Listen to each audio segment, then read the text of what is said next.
So like most Brits, the sun is out, and that means everyone is out. And the court's full. You know, but we've been here since it opened this morning, and you see people come in 1s and 2s and 3s for a court, and if you're on your own, often you just stand around, don't you? Yeah, you wait for all the others to come, and you think, well, what can I do before they come? You know, but there is stuff you can do, which is what we're going to discuss today. And in this video, it's so valuable if you can actually do a few little warm-up exercises on your own, on the court. And exactly, that's what we're doing today. Yeah, let's go and do it. So whenever we are doing our clinics, wherever it is in the world, we are always trying to get players to start by hitting softly. They literally will play better if they start the session playing a little bit softer. Yeah, and as a player, you can actually do that yourself. So we come on and we see so many players with big swings, and we say, like, let's make them more compact. But actually, as a player, you can get to the court and be your own coach and start that process yourself. Yeah, getting there 5 minutes early and hitting a couple of balls softly with control against the wall is a great way to get started. And in this video, we're going to give you some drills to do that, so you can have, you know, some little games. But really, it's as easy as, you know, hitting the ball yourself against that wall. Yeah, and using the glass is perfect, right? So if let's come over. Yeah, so like we say, we talk about players, they come onto the court, they have big swings, and the first thing we always do is we talk about removing the loop. So players come in, we see this a lot, don't we? Big swing, and then fast pace, and they lose control. And actually, you can come to the court straight away, remove that loop, keep a nice compact swing, and it's as simple as this. But actually, by doing this for a few minutes before you play, sets you on a good pace for the rest of the session. And actually, if you find that tricky, you can even do it where you're just like this, and just get used to having an open racket face, hitting a little bit flat, getting some control, and only forehand only.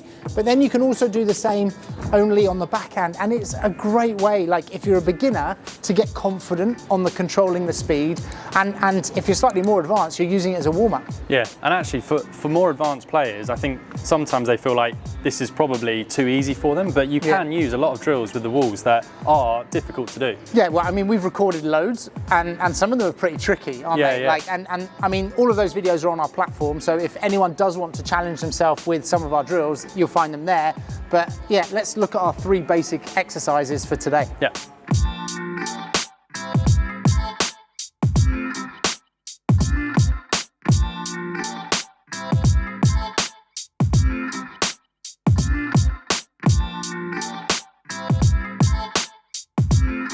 So I really like that exercise, firstly because you have to hit slow, you have to hit with control, but also when you hit, you have to think where to move afterwards, and it's kind of getting you thinking as well as controlling that hand, which is, I mean, that's paddle. Yeah, it's a combination of footwork and controlling the speed, which also is something when we get onto the court with the players is the first thing we get them doing, isn't it? And then when they first warm up, controlling the speed, getting the footwork going, so it's a perfect way to, before we start. 100%.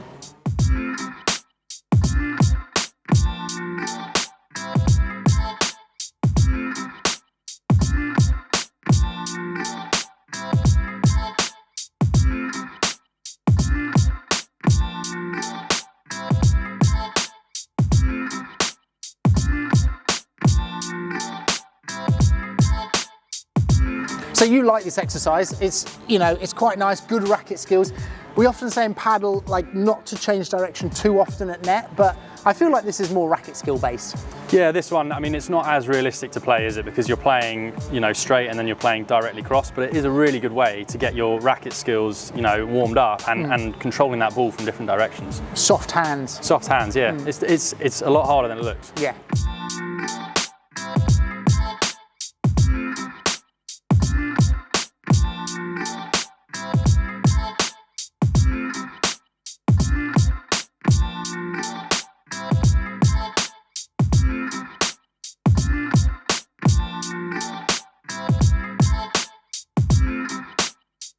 So this last drill, I quite like it because it actually is quite realistic. You're changing direction, like hitting almost like a ground stroke, aren't you? And this is one of the unique things about having like double glass essentially on either side. Yeah, what's quite nice about this as well is it's starting to, you know, expand the drilling a little bit, so it's a longer space, makes it a bit more realistic when you start playing. So it's a lot of fun. Yeah, and I think when you're doing the soft ones against the glass, you're maybe at 20% or 15%. Now you're probably at 40% maybe, like, you know, hitting your full speed, and this is a great one to do and then to get in to play full court. Also, the other thing with this is that you can actually get quite warm. You know, if you've done a physical warm-up and you've done these drills, and now we're on, what, drill 3, and you're doing this, you can actually be like pretty warmed up all your paddle skills before you get on the court. It's perfect. Yeah, ideal. Yeah. I think the funny thing with this is when you're doing this on your own, like, people don't realise you actually can get massive benefit from doing these exercises on your own before playing on the court. Yeah. And I don't think people appreciate,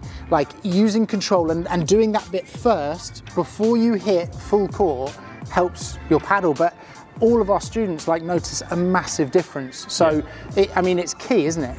Yeah, it's dispelling a bit of a myth. Hopefully this video dispels a bit of a myth that you can get some benefit from this. I think that, you know, I mean, when you see a player doing this, I think a lot of the time the impression is, oh, you know, they're super keen. They're keen, and they're, you know, they're just so pumped to get playing. But actually, you know, it's a good exercise to do if you want to get better, no matter, you know, what your level is. Yeah, and particularly for those that turn up early. I mean, I'm always early, like, for everything, and so annoyingly early. So for me to do something like this before I play, like, I just feel like, you know, feeling that ball that little bit better.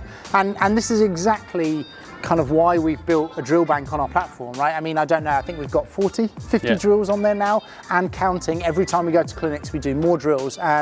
You know, so if you're looking for ideas of things to do, yeah, that's the place to go. Yeah.